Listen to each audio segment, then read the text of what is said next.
comes as we're learning that the Biden White House directly coordinated with the FBI on the raid on Mar-a-Lago back in August. Biden administration officials said they were, quote, stunned to hear of the raid on Trump's home. But a new report from America First Legal shows the White House was lying again. Quote, records obtained by our investigation into the circumstances surrounding the Mar-a-Lago raid further confirm that the FBI obtained access to these records through a, quote, special access request from the Biden White House on behalf of the Department of Injustice. Joining me now is founder and president of Article 3 Project, Mike Davis, and former DOJ Assistant Attorney General and Director of Litigation for Center for Renewing America, Jeff Clark.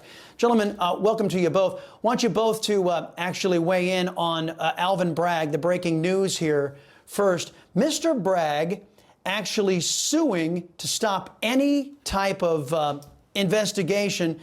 Mr. Davis, I want you to go first. What do you think about this?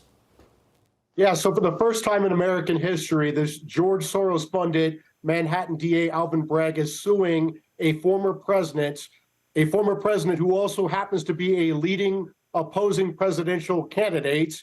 And Bragg is using federal funds to do this in a laughable legal theory under our federal election law, a legal theory rejected by the prior Manhattan DA at Alvin Bragg's urging when Bragg worked for the New York Attorney General's office, the Manhattan U.S. Attorney, and the Federal Election Commission, and Bragg himself. And then this Mark Pomerantz left the office, went rogue, unethically wrote this book and criticized Bragg's decision. So Bragg hired a senior Biden Justice Department official, Matthew Colangelo, to come in and resuscitate this dead case against President Trump, this zombie case. He's using federal funds to do this. Congress has a duty to investigate here.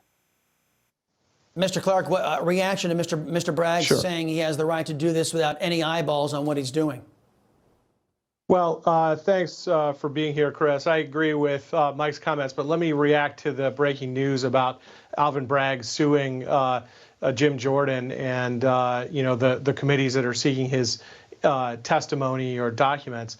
I think that this will be an amazing test of whether there's a double standard or not, because Mark Meadows, for instance, sued the January 6th committee to block a subpoena against him. And that was held very quickly to be something that fell within Congress's speech or debate clause immunity. And that was true even though the January 6th committee didn't want to invoke that immunity because they were trying to sequence things and get past Meadows' invocation of executive privilege at President Trump's instruction. So here we have Bragg doing what Mark Meadows was not allowed to do. He's in a different court. He's in the Southern District of New York. We'll see whether they agree with the analysis of the court in Washington. But if they don't, it's going to be interesting, right? All things seem to run against Trump. Meadows can't, block a subpoena from the January 6th committee, but Alvin Bragg, could potentially block a subpoena from the Judiciary Committee. Yeah, as you know, we have a dual system of justice where Democrats get to violate the law with impunity and Republicans have stuff manufactured against them. I want you both to weigh in on this one. We know that it's unethical for a White House to use government resources to take out their political opponents through lawfare. But is it illegal as well? Mr. Davis, you go first.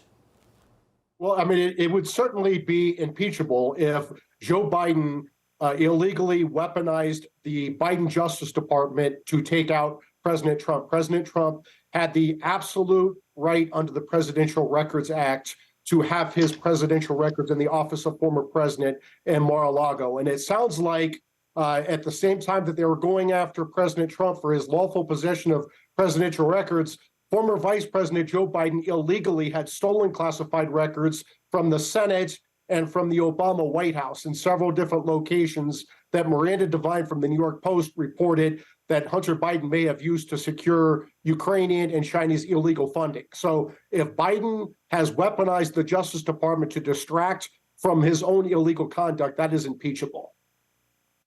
Yeah, Mr. Clark, yes, impeachable to remove him, but has whoever's acting in Joe Biden's name, because I think it's widely considered that Mr. Biden isn't doing any of this on his own, is it illegal for the White House to target the front runner in the Republican Party to take him out with charges and to order, in this case, order a raid on his home?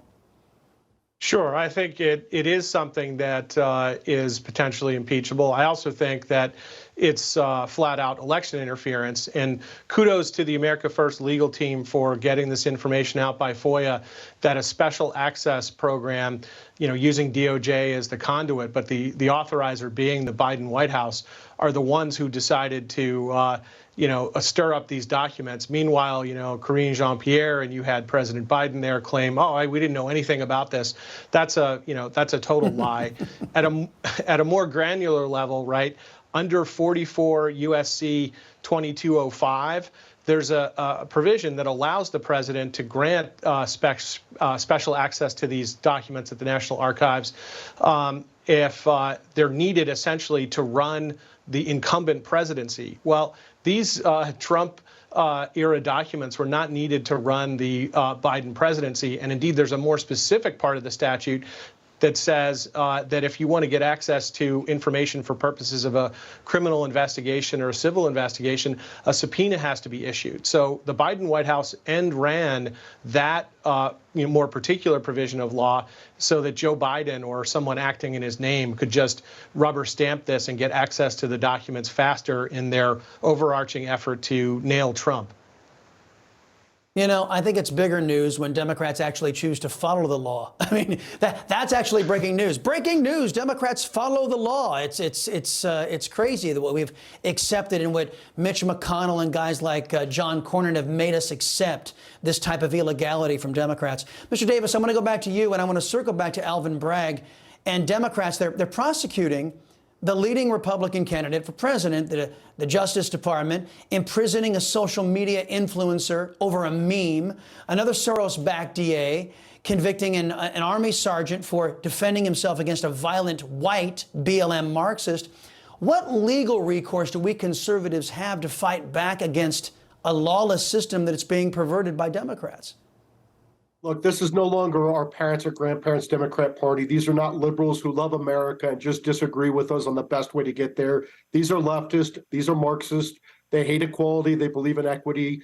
They hate free speech. They believe in censorship. They hate due process. They believe in Me Too and politicized and weaponized justice. The only way we're going to end this is if Republican AGs, Republican DAs, Republican prosecutors give them a healthy dose of their own medicine. They have crossed the Rubicon by indicting Trump in Manhattan. They're going to continue to do it. The left only respects power. We need to start getting creative and start indicting Democrats to end this. Well, Mr. Davis took where I wanted to go. If the GOP will not defend their voters, will not defend the Constitution from these left-wing extremist abuses and the violations of law, what signal does that send to the American people if the Republicans say, "Oh, well, you're all on your own"? It sends a pretty depressing signal, right? It sends a signal that suggests that things are hopeless. But look, they're trying to criminalize self-defense in America. That's, what's going on in this Texas case, and hopefully we'll, see fully completed pardon down there if that hasn't already occurred just in the, time this afternoon.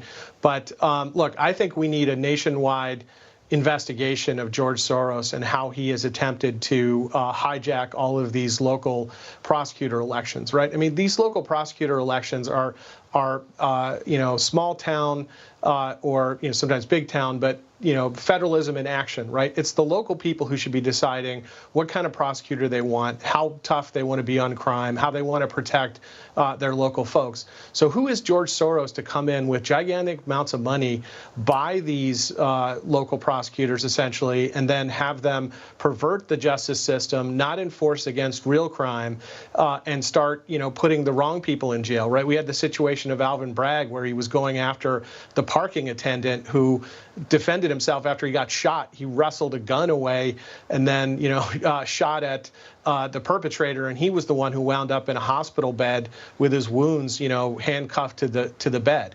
I mean, it's complete upside down world, and I think George Soros is behind this, and I do think that that's something that needs to be investigated by DOJ at a national level. Yeah, I had forgotten about that Alvin Bragg and this Garza character in Texas, they like to punish the victims. Most Democrats Most Democrats do. Look at what Kamala Harris did up in Tennessee with those 6 Christians who were slaughtered. She couldn't even be bothered, gentlemen, to go up there and console those families. The administration didn't care. They were just Christians. Thank you, Mike Davis, Jeff Clark. Appreciate the time.